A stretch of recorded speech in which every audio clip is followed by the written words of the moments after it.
a church, you have probably only seen male pastors preaching the gospel. But have you ever wondered whether a woman can be a pastor? Or is the Bible really against women pastors? Let's find the answer.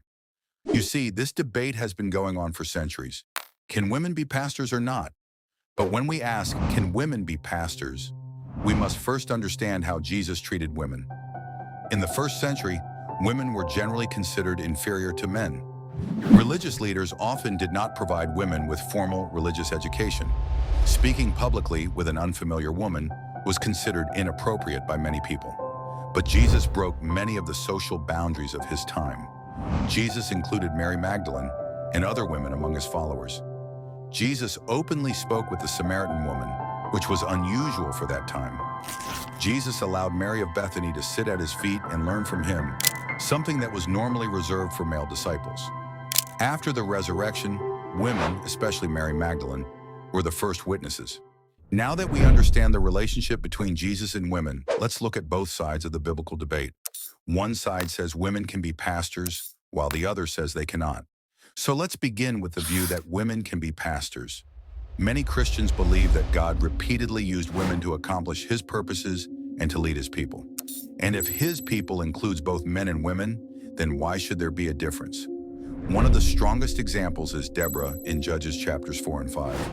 Deborah was not only a prophetess, but she also served as a judge over Israel.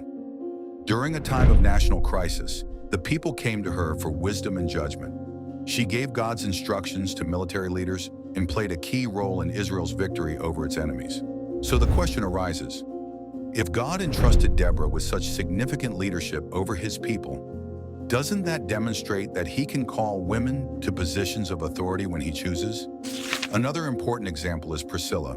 In Acts 18:26, Priscilla and her husband Aquila met Apollos, a gifted preacher who was teaching about Jesus, but lacked a complete understanding of the gospel. The Bible says that Priscilla and Aquila took him aside and explained the way of God more accurately. Notably, Priscilla's name is often mentioned before Aquila's in several passages, leading some scholars to believe she may have had a particularly important teaching role. Supporters argue that this shows women actively participated in teaching and discipleship within the early church. Now let's move to the other side of the debate. Women cannot be pastors. If we look at 1 Timothy 2:12, Paul says, "I do not permit a woman to teach or to assume authority over a man. She must be quiet." Those who oppose women pastors argue that Paul is giving a clear instruction regarding church leadership and teaching authority. From this passage, three interpretations are commonly suggested. 1. Paul's words were only directed at Ephesus because of the local feminist culture. 2. Paul's words were due to the lack of educational opportunities available to women at that time. 3. Paul's words were referring to women who were using authority in a harmful way. However, these interpretations are not accepted by everyone, because many believe that regardless of the circumstances, Paul had a specific reason for writing these instructions. Next verse is 1 Timothy 3:1-7, where Paul describes the qualifications for an overseer, often understood as a pastor or elder. Paul repeatedly uses male language and states that an overseer must be the husband of one wife.